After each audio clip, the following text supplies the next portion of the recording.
welcome back to my YouTube channel. Paul Peters here again to continue reading on through the Bible. We will be reading 1 Kings chapters 4 through 6 today from the New Living Translation. Before I get started, make sure you are subscribed and that you click that bell icon so you can get notified when I upload these videos. We're going to get right into it today, starting with 1 Kings chapter 4. King Solomon now ruled over all Israel, and these were his high officials. Azariah, son of Zadok, was the priest. Ahilareph and Ahijah, the sons of Shisha, were court secretaries. Jehoshaphat, son of Ahilud, was the royal historian. Benaiah, son of Jehoiada, was commander of the army. Zadok and Abiathar were priests. Azariah, son of Nathan, was in charge of the district governors. Zabud, son of Nathan, a priest, was a trusted advisor to the king. Ahishar was manager of the palace property. Adoniram, son of Adbah, was in charge of forced labor. Solomon also had 12 district governors who were over all Israel. They were responsible for providing food for the king's household. Each of them arranged provisions for 1 month of the year. These are the names of the 12 governors: Ben-Hur in the hill country of Ephraim, Ben-Decker and Makaz, Shalbim, Beth-Shemesh, and Elon Beth-Hanan, Ben-Hesed and Arubath, including Soko and all the land of Hepher, Ben-Abinadab and all of Naphoth Dor. He was married to Taphath, one of Solomon's daughters.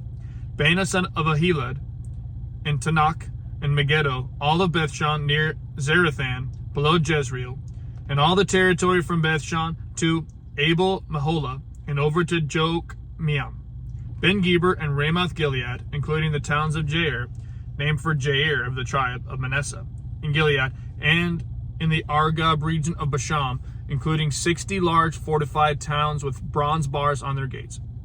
Ahinadab, son of Edu, and Mahanaim, Ahimaaz, and Naphtali. He was married to Basemath, another of Solomon's daughters. Baana, son of Hushai, and Asher, and an Aloth. Jehoshaphat, son of Peruah, and Issachar. Shimei, son of Elah, and Benjamin. Geber, son of Uri, and the land of Gilead, including the territories of King Sihon of the Amorites and King Og of Bashan. There was also one governor over the land of Judah. The people of Judah and Israel were as numerous as the sand on the seashore. They were very contented with plenty to eat and drink. Solomon ruled over all the kingdoms from the Euphrates River in the north to the land of the Philistines and the border of Egypt in the south. The conquered peoples of those lands sent tribute money to Solomon and continued to serve him throughout his lifetime. The daily food requirements for Solomon's palace were 150 bushels of choice flour and 300 bushels of meal. Also 10 oxen from the fattening pens, 20 pasture-fed cattle, 100 sheep or goats, as well as deer, gazelles, roe deer, and choice poultry. Solomon's dominion extended over all the kingdoms west of the Euphrates River, from Tipshah to Gaza, and there was peace on all his borders. During the lifetime of Solomon, all of Judah and Israel lived in peace and safety. And from Dan in the north to Beersheba in the south, each family had its own home and garden. Solomon had 4,000 stalls for his chariot horses, and he had 12,000 horses. The district governors faithfully provided food for King Solomon and his court. Each made sure nothing was lacking during the month assigned to him. They also brought the necessary barley and straw for the royal horses in the stables. God gave Solomon very great wisdom and understanding and knowledge as vast as the sands of the seashore. In fact, his wisdom exceeded that of all the wise men of the East and the wise men of Egypt. He was wiser than anyone else, including Ethan the Ezrahite and the sons of Mahal, Heman, Calcol, and Darda.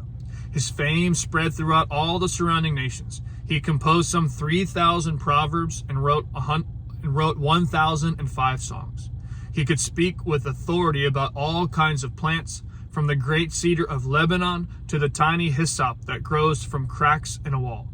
He could also speak about animals, birds, small creatures, and fish.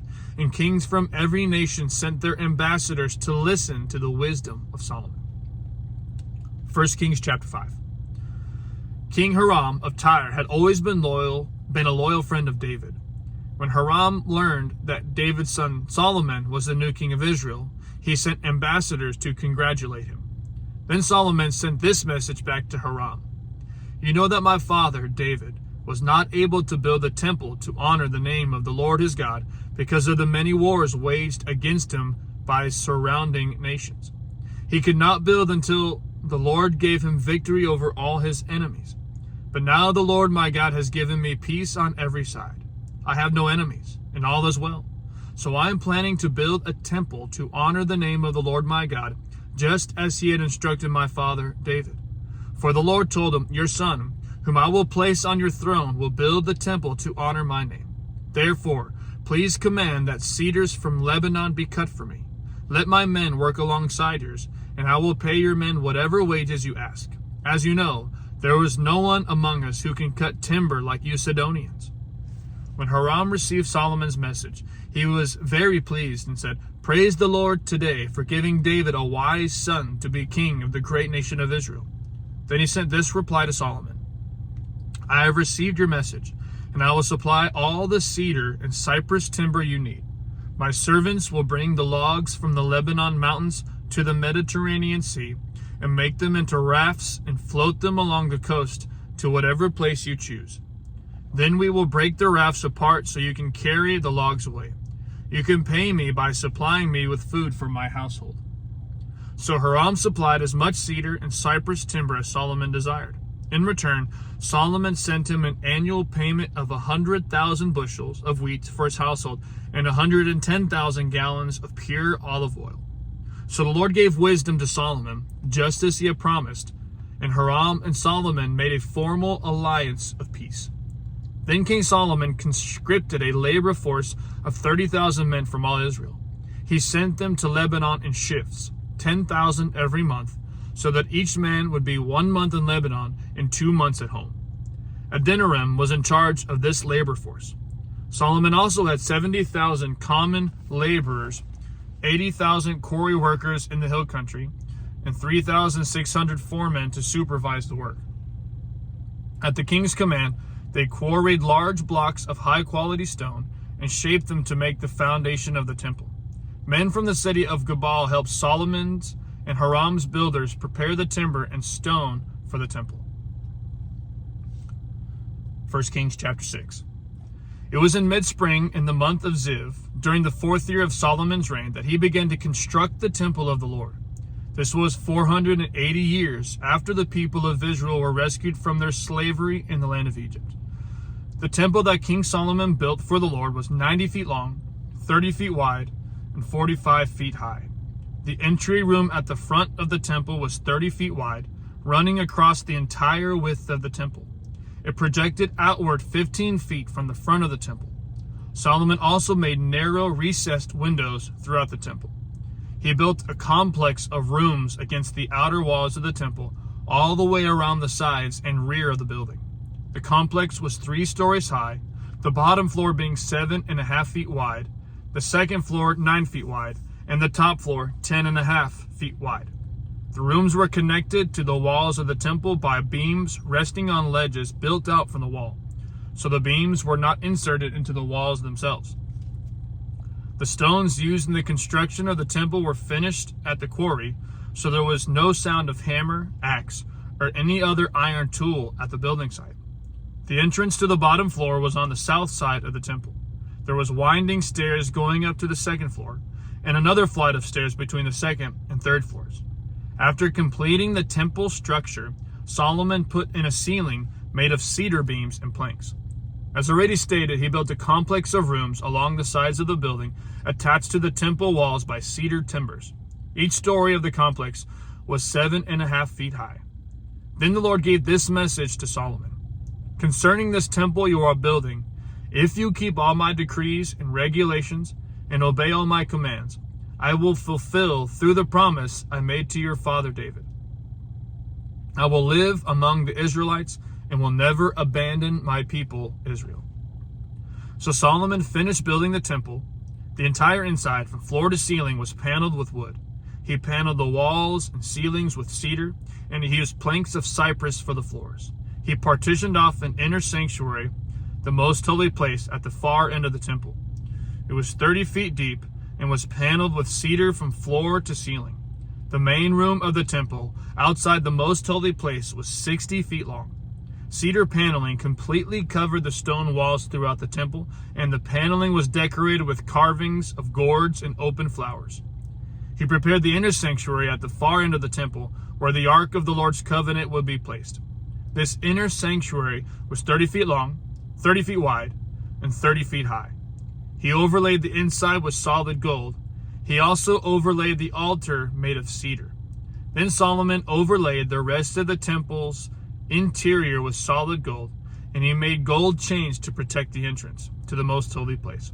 So he finished overlaying the entire temple with gold, including the altar that belonged to the most holy place. He made two cherubim of wild olive wood, each 15 feet tall, and placed them in the inner sanctuary. The wingspan of each of the cherubim was 15 feet, each wing being 7.5 feet long. The two cherubim were identical in shape and size. Each was 15 feet tall. He placed them side by side in the inner sanctuary of the temple. Their outspread wings reached from wall to wall, with their inner wings touched at the center of the room. He overlaid the two cherubim with gold. He decorated all the walls of the inner sanctuary and the main room with carvings of cherubim, palm trees, and open flowers. He overlaid the floor in both rooms with gold. For the entrance to the inner sanctuary, he made double doors of wild olive wood with 5-sided doorposts. These double doors were decorated with carvings of cherubim, palm trees, and open flowers. The doors, including the decorations of cherubim and palm trees, were overlaid with gold. Then he made 4-sided doorposts of wild olive wood for the entrance to the temple. There were 2 folding doors of cypress wood, and each door was hinged to fold back upon itself. These doors were decorated with carvings of cherubim, palm trees, and open flowers, all overlaid evenly with gold. The walls of the inner courtyard were built so that there was 1 layer of cedar beams between every 3 layers of finished stone. The foundation of the Lord's temple was laid in mid-spring, in the month of Ziv, during the 4th year of Solomon's reign. The entire building was completed in every detail by mid-autumn in the month of Bul, during the 11th year of his reign. So it took 7 years to build the temple. That concludes today's reading of the scriptures. Thank you once again for tuning in and following along with me as we are getting through the Bible. We will see you in the next video. I love you and God bless.